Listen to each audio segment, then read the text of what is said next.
Namaste viewers, welcome to Gnanadevula channel. Today in the story section we'll go through the story of Jayadratha and Draupadi. It is one of the stories from Mahabharata, a beautiful story. Let us go through the story. Before that, I request you to please like, share and then subscribe to my channel. So now, during the time in exile, the Pandavas were there in this exile in a forest. They were hunting to gather food. They went on searching for food. They were tried to get some fruits, get some gadde, and so all those kinds. All those kinds of food items. They left Draupadi behind at their ashram. They had built a small hutment. There they left her. There, before they went out for hunting, they asked Sage Trunabindu.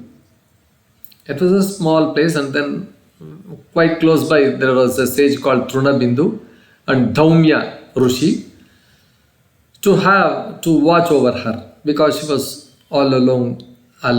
So they thought these two sages could look after her.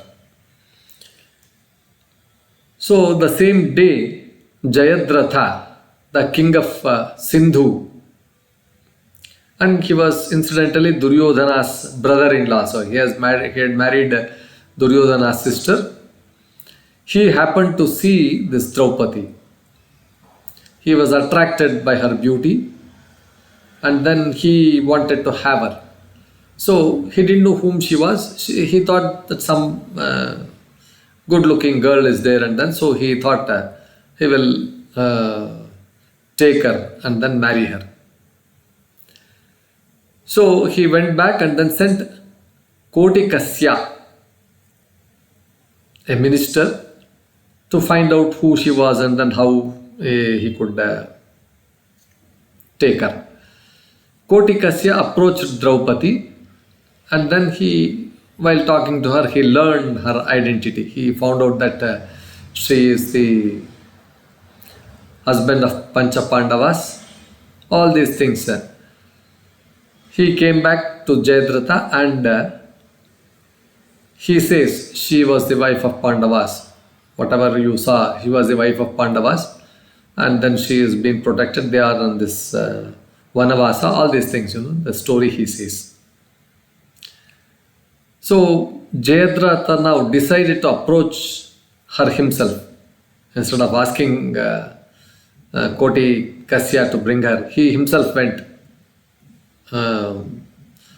behind her to fetch her. He ignored her marital status also. He very boldly and because he is a king, he proposed to marry her. Draupadi, as always, very graceful, dignified. She welcomed him initially as the Pandavas' brother-in-law.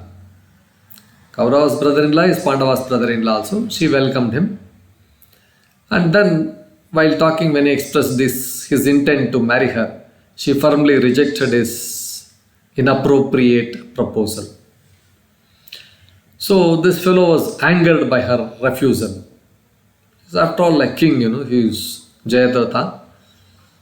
He just took her by force. He called his men, he called us everybody, and then took her by force, took Draupadi by force, abducted her and set off towards his kingdom. He was just going by his chariot. So Pandavas, they come back by evening, they come and then return to the ashram and discovered Draupadi missing. They saw Draupadi was not there. Of course, they were informed that this such and such a person, Jayadratha, has kidnapped her by one of her friend, Dhatrika. who had witnessed this abduction. Yudhishthira, he got immediately angry and then he ordered his brothers to rescue Draupadi. He said, you go and then just rescue her and then bring her back. So the Pandavas, these brothers, they were very furious. They then they went on their chariots, they went on whatever that was available and pursued Jayadratha and his army. So with great strength and skill, they defeated his soldiers, Jayadratha's soldiers. Now Jayadratha, he realized that he was no match for the Pandavas. He abandoned Draupadi and fled. He just left Draupadi just like that and then went away. He fled. But Yudhishthira had ordered to bring that fellow. So Bhima, with full of rage, full of anger, he caught up with Jayadratha, caught hold of him, grabbed him by his hair, slammed him to the ground, and he was about to kill him. But Arjuna, reminded him of Yudhishthira's orders. He said, please don't kill, but you bring back and then bring back Draupadi. Suppressing his anger, suppressing his wrath, Bhima humiliated Jayadratha. He was so angry by shaving his head. That was considered a very great, humiliation. Anybody, shaving his head and then shaving all these kinds of things are considered very, very, very, very humiliating. So he cut his head and then leaving only 5 tufts of hair and some small like this, he just disfigured his head, symbolizing his some defeat. Bound and chained, Jayadratha was brought before Draupadi.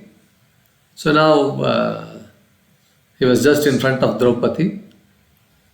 Bhima asked Draupadi whatever treatment, whatever punishment you want to give, you give. Draupadi, she thought of her duty and then showing compassion. She suggested that you spare his life, let him go there. As an act of mercy. So now the Pandavas released Jayadratha.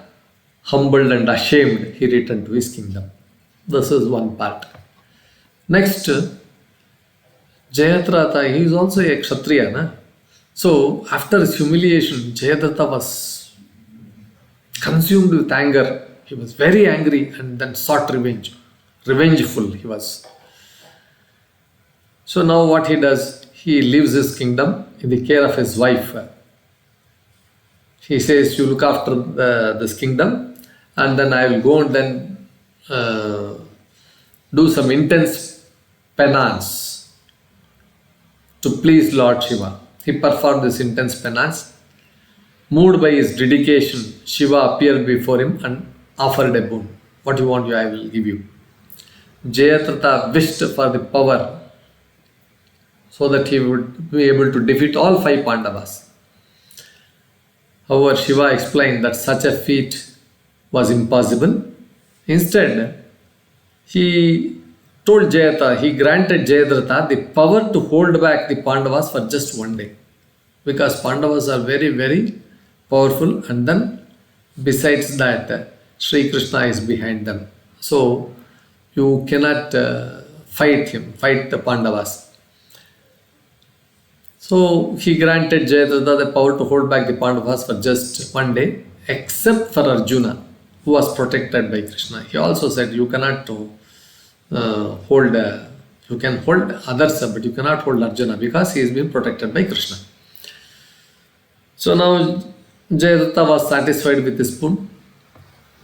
He came back and he was waiting for a chance, prepared himself for a battle. So now when the great Kurukshetra war began, Jayadratha, he allied with Duryodhana, his brother-in-law. On the 13th day of the war, 18 days war, 13th day, he played a crucial role in stopping the Pandavas from entering the Chakravyuha, a complex military formation. Chakravyuha was a very complex military formation. This fellow, he stood at the gate and then he stopped Pandavas from entering the Chakravyuha. Otherwise, they would have entered and then they would have saved Arjuna's son. Anyway, now his efforts led to the tragic death of Arjuna's son Abhimanyu, because he could stop these people inside the Chakravyuha. Abhimanyu was surrounded by all enemies of the Kauravas and then they killed him.